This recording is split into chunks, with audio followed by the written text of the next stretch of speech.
ஒவ்வொரு திட்டத்தாலையும் ஒரு குறிப்பிட்ட பயன் பலன் அப்படின்னு சொல்லிட்டு இருக்கும். ஆனால் அந்த திட்டத்துடைய நோக்கம் என்ன அப்படிங்கிறதும் கேட்பாங்க. ஸோ இதுதான் இந்த ஷார்ட்ஸில் பார்க்க போகிறோம்.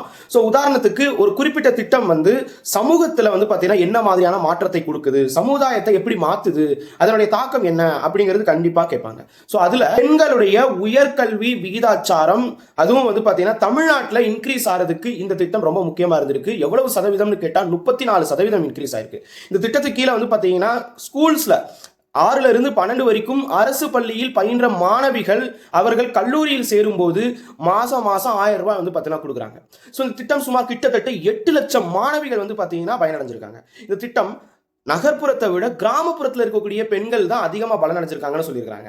ஸோ புதுமை பெண் திட்டம் அப்படின்னு சொல்லுவாங்க. ஆண்களுக்கும் இதே மாதிரி, பசங்களுக்கும் பாய்ஸுக்கும் இதே மாதிரி ஒரு ஸ்கீம் இருக்கு. அது என்னன்னு தெரியுமா கமெண்ட் பண்ணுங்க. ஏன்னா அவங்களுக்கும் பார்த்தீங்கன்னா 1000 rupees கொடுக்குறாங்க காலேஜுக்கு போறவங்களுக்கு. ஸோ இப்போ பார்த்தீங்கன்னா 1000 rupees அப்படிங்கிறது மாசம் 12,000 ரூபாய் ஆகுது. ஸோ அப்போ 3 வருஷம் ஓகேங்களா. ஸோ ஆர்ட்ஸ் அண்ட் சயின்ஸ் அப்படி சொல்லும்போது 3 வருஷம். இதுவே இன்ஜினியரிங்னா 4 வருஷம், MBBS மாதிரியான படிப்புகளுக்கு 5 வருஷம். எல்லா ப்ரொஃபஷனல் கோர்ஸ்ல இருந்து எல்லா கோர்ஸுக்குமே பார்த்தீங்கன்னா இந்த திட்டம் ரொம்ப முக்கியமானதாக இருக்கு. இந்த திட்டம் பெண் உயர்கல்வி பெறுவதற்கு அணுகலை மேம்படுத்துவதாக தமிழக அரசு பார்த்தீங்கன்னா சொல்லியிருக்கு. உயர்கல்வியில பெண்கள் சேர்றத அதிகரிக்கிறத பள்ளி கல்விக்கு பிறகு இடைநிலை நிற்றலை பார்த்தீங்கன்னா குறைப்பதற்காகத்தான் இந்த திட்டம் இருக்கு. ஸோ இந்த திட்டத்துடைய நோக்கம் கேட்பாங்க.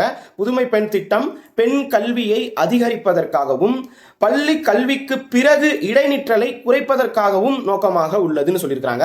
So the most important scheme இன் தமிழ்நாட்டில் மிகப்பெரிய ஸ்கீம் சொல்லுவாங்க. இது 5/9/2022 சென்னை பாரதி மகளிர் கல்லூரியில ஒரு விழா நடந்துச்சு. அந்த விழாவில் தான் சிறப்பு விருந்தினரா நம்ம ஈவன் பார்த்தீங்கன்னா டெல்லி முதலமைச்சர் அவர்கள் முன்னிலையில் நிறைய விஷயங்கள் நடந்துச்சு. அப்ப சமூக நல மற்றும் மகளிர் உரிமை துறை சார்பாக மூவலூர் ராமாமிர்த அம்மையார் உயர்கல்வி உறுதி திட்டத்தின் கீழே அரசு பள்ளியில் 6 முதல் 12 வரைக்கும் படித்த மாணவிகளுக்கு உயர்கல்விக்கு போகும்போது 100% அதாவது அதை இன்க்ரீஸ் பண்ணணும். ஸோ அப்போ உயர்கல்விக்கு போறவங்களுக்கு 1000 ரூபாய் பார்த்தீங்கன்னா உதவித்தொகை கொடுக்கணும் அப்படின்னு சொல்லிட்டு ஆரம்பிச்சாரு. எங்க ஆரம்பிச்சாரு, எப்ப ஆரம்பிச்சாங்க? ஸோ இது கொஸ்டின் கேட்பாங்க. ஸோ அதே நேரத்தில் பெண்கள், குழந்தைகள், மூத்த குடிமக்கள், திருநங்கைகள் போன்ற எல்லாருடைய நலனை காக்கும் வகையில் தான் இந்த துறை பார்த்தீங்கன்னா செயல்படுது. இந்த துறையும் கொஸ்டினா கேட்பாங்க, எந்த துறை சார்பாக வந்துச்சு அப்படின்னு சொல்லி கேட்பாங்க. இந்த திட்டத்தின் மூலியமாக உயர்கல்வியை ஊக்குவிக்கணும், பாலின சமத்துவத்தை ஏற்படுத்தணும். விஷயம் ஓகேங்களா. குழந்தை திருமணத்தை தடுக்கணும். 3வது விஷயம், குடும்ப சூழ்நிலை மற்றும் வறுமை காரணமாக மேற்படிப்பு